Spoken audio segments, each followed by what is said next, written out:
Good morning, readers. Today is Monday, May the 4th, and I cannot wait for today because I get to hear all about your weekend when I talk to you today on our live learning calls. I get to hear about your camping adventures. I get to hear about your fun that you had outside in the backyard on this beautiful weekend that we just had. All kinds of things that you guys were telling me about last week that you were going to do, I get to hear about today when we talk. And I get to tell you what we did. We celebrated Lizzie's birthday this weekend, and I'll tell you more about it when we talk on our phone calls today. All right, well, remember, we are at the beginning of Toy Dance Party, and I'm hoping, and I'm pretty sure we will, that we'll get this finished before we finish second grade, right? We have to make sure we read every day because we do not want to be left hanging where maybe we get to the last day and we have like 3 pages left, right? We have to read. We left off at chapter 2, in which there are wonderful costumes and violence occurs. Such an interesting title, right, for that chapter.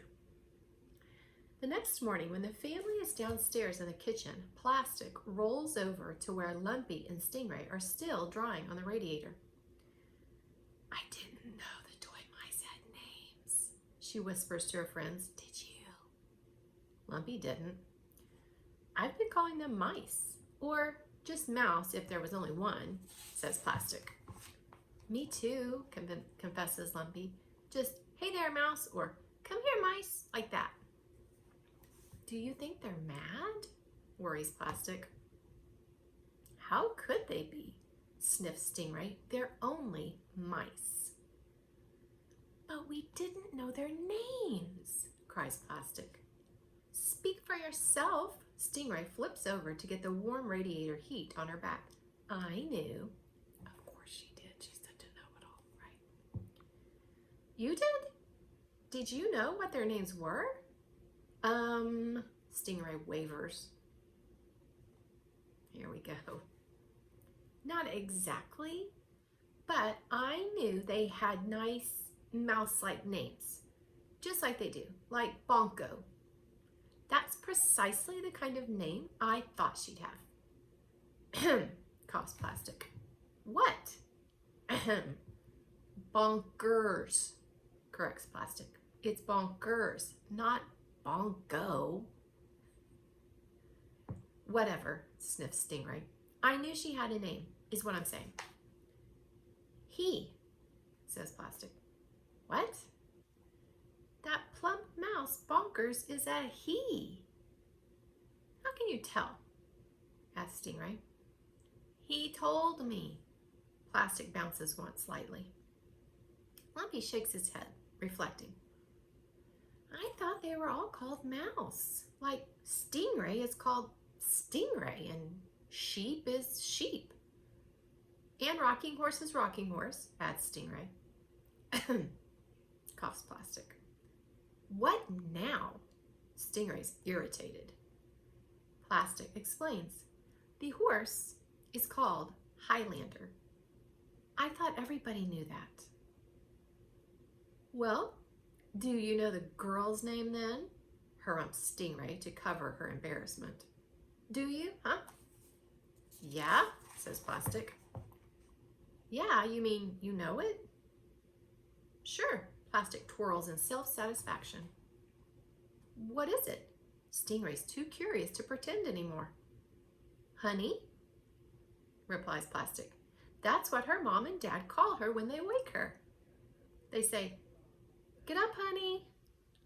Good morning. Isn't that so funny? They think their name's Honey because that's the nickname that her mom and dad use. You guys probably have names like that your moms and dad call you, right? Think about that for a moment. What would your animals, if they could talk, what would your animals say your name is that your parents call you? It's fun to think about. Honey charges up the stairs and everyone goes quiet. She shoves her feet into her winter boots and grabs a sweater from a drawer. Can I take a Barbie? She yells down the stairs. Her mother sighs from below. Why do you need a Barbie at the movies? Just for fun, in the car, Honey answers. Stingray wants to go to the movies. Stingray wants to have fun in the car.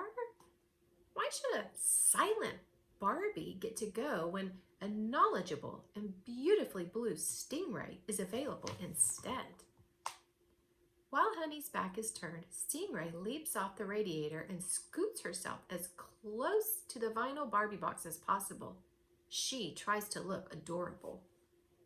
Fine, the mother calls, but be quick. I don't have time for you to put in a new outfit or anything. The movie starts at 11:45. Honey puts on her sweater, walks over to the Barbie box.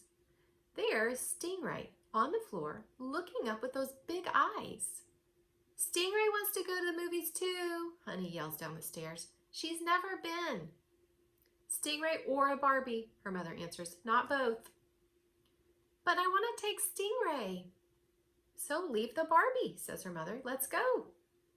Honey grabs Stingray, clips a barrette into her hair, and ha-ha, Stingray is off to the movies.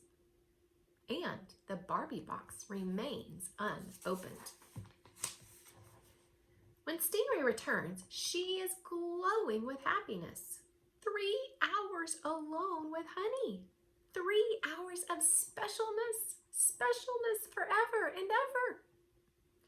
But instead of playing with Stingray or reading to Stingray or cuddling Stingray and talking about how wonderful it was to go to the movies together, Honey tosses Stingray on the bed, grabs her old library books, and leaves the house with her parents.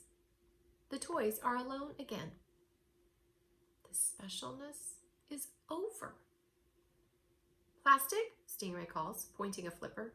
Come here. I have a new game to play. Plastic rolls over to her.